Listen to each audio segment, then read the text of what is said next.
आपको समझाने के लिए फिर से इस पिक्चर को देखते हैं। स्पर्म्स आते हैं ऑल द वे वेजाइना से होते हुए, यूट्रस से होते हुए यहाँ ट्यूब के अपर पार्ट में, और ये ओवरी है जिसमें से कि मैच्योर एग जब हो जाता है और रप्चर करता है तो एग रिलीज होके इधर ट्यूब के आउटर पार्ट में आता है। स्पर्म यहाँ से आते हैं और एग और स्पर्म के मिलने से फर्टिलाइजेशन होता है। इस फर्टिलाइज्ड एग को हम जाइगोट कहते हैं। अब जाइगोट डिफरेंट स्टेजेस से निकलता है। इसको यहाँ पे ये जाइगोट है, फिर यहाँ पे आते हुए ये 4 सेल 8 सेल, इसको हम मॉड्यूला कहते हैं।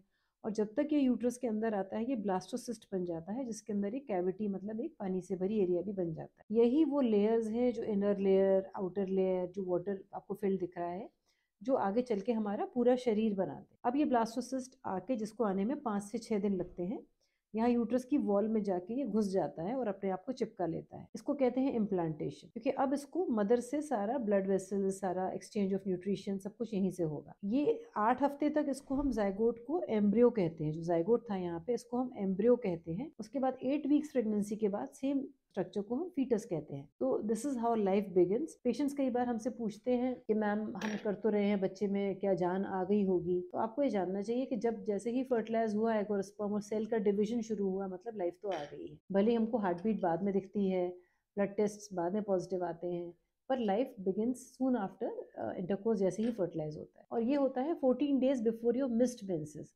अगर आपका सपोज पीरियड आने वाला था 10 तारीख को, तो ये मान के चलिए 14 डेज बिफोर आपकी प्रेगनेंसी की शुरुआत हुई है यहाँ पे, जो ये प्रोसेस होता है। सो इसके लाइफ बिगिंस के बहुत सारे साइंटिफिक पहलू हैं, बहुत सारे फिलोसॉफिकल पहलू हैं।